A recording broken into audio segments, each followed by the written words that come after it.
দেশের সামগ্রিক অর্থনৈতিক অবস্থা স্থিতিশীল আছে।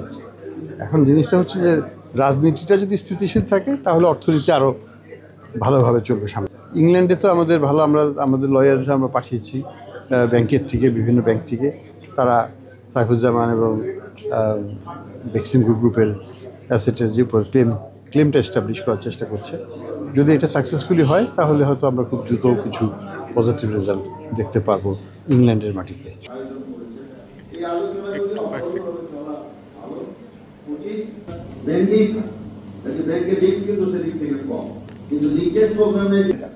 কিন্তু ব্যাংক আবার স্যার এই ক্ষেত্রে অ্যাটেনশনের গ্যাপ দেখা যাচ্ছে এবং ব্যাংক যাচ্ছে। পাশাপাশি এই পর্যায়ে চ্যালেঞ্জ নিয়ে আমাদের বাংলাদেশ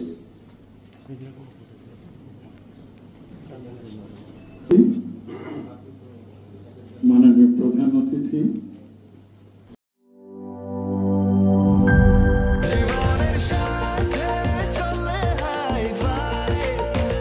স্বাস্থ্যকর অল টাইম ফ্যামিলি কেক, সব সময় অল টাইম হেলদি লাইফ।